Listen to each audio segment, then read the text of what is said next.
Minor লাগে তোমরা এগুলা ঠিক করতেছো না। কেউ একটু ট্রিপল লাইনে কল দে রে, ট্রিপল লাইনে কল দে।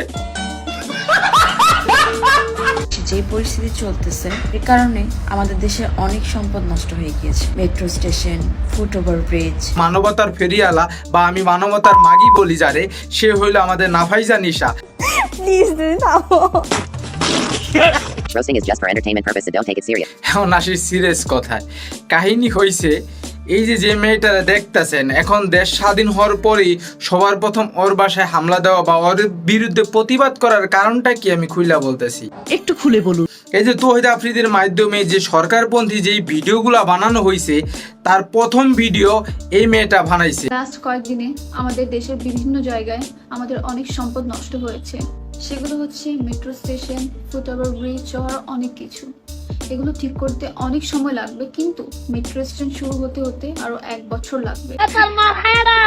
এই মেয়েটার নাম হলো প্রীতি, সবাই তাবিজ আপু নামে চিনে। কিন্তু আমি বলবো শুধু এই মেয়েটা না, আরো এমন কিছু কিছু মেয়ে বা ছেলে আছে যারা কিনা এই ধরনের ভিডিও বানাইছে। তার ভিতরে আরেকজন আছে মানবতার ফেরিয়ালা বা আমি মানবতার মাগি বলি যারে, সে হইলো আমাদের নাফাইজা নিশা। লাস্ট কয়েকদিন যাবৎ দেশে যে পরিস্থিতি চলতেছে এর কারণে আমাদের দেশের অনেক সম্পদ নষ্ট হয়ে গিয়েছে। Metro station, foot over bridge. তার কিন্তু একটা বয়ফ্রেন্ড ছিল, তার বয়ফ্রেন্ডটা মেবি আমাদের সাভারের কোন জায়গায় জানি সভাপতি ছিল, মানে ছাত্রলীগের। তো এমন অনেক কাহিনী আছে যারা কিনা সরকার থেকে বা তৌহিদ আফ্রিদি থেকে আরও যারা যারা আছে তাদের থেকে টাকা নিয়ে এই ধরনের ভিডিও বানাইছে। কিন্তু বেশি মনে করেন ভিডিওটা লাইমলাইটে আসছে এই যে প্রীতি ওরফে তাবিজ আপু, যে কিনা একটু কাইন্দা কাইন্দা ভিডিওগুলো বেশি বানাইছিল, আর এমনভাবে বানাইছিল সেই জন্য সে ট্রোল হয়েছিল, এই জন্য তার ভিডিওটা বেশি সামনে আসছিল। কিন্তু এই ধরনের ভিডিও আর অনেকে বানাইছিল, তার ভিতরে একজন হইলো ওই যে আমি যার কথা বললাম আর কি, নাফাইজা নিশা। কি অনেক খানকি দেখেছি, এর মতো জাত খানকি একটাও দেখি। এমন আরো কিছু কন্টেন্ট ক্রিয়েটার আছে যারা কিনা টাকার কাছে বিক্রি করছে তাদের ফ্যান ফলোয়ারের ভালোবাসা, তাদের মনুষ্যত্ব এবং তারা যে মানুষ সেটাই তারা ভুলে গেছিল গা। এই কারণে টাকার কাছে তারা বিক্রি করতে পারছে তাদের মনুষ্যত্ব। আরেকটা কথা, আমি এদের কখনোই সুস্থ কোনো কন্টেন্ট ক্রিয়েটার মনে করতাম না, কারণ এই টিকটকাররা মানুষ হয় কম, বাঞ্চুদ হয় বেশি।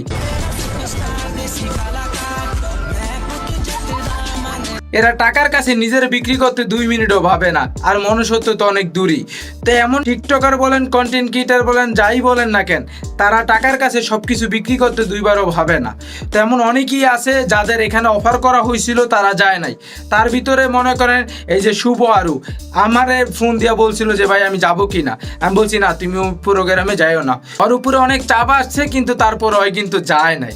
তো এমন অনেকেই আসছে, চাপ আসার পরে কিন্তু চুপ ছিল, কিন্তু যায় নাই। আর এখন কিছু কিছু বাঞ্চুদরা বলতেছে যে আমাদের এই চাপ আসছিল, আমাদের ওই চাপ আসছিল, আমাদের এই চাপ দিছিল, আমাদের ওই চাপ দিছিল। আমরা কি নাচতেছিলাম নাকি রে? আরে ভাই, আমার উপরে কি পরিমাণ চাপ ছিল আমার এই ভিডিওতে আমি বিস্তারিত বলছিলাম। আমি রাতে বাসায় ঘুমাইতে পারতাম না।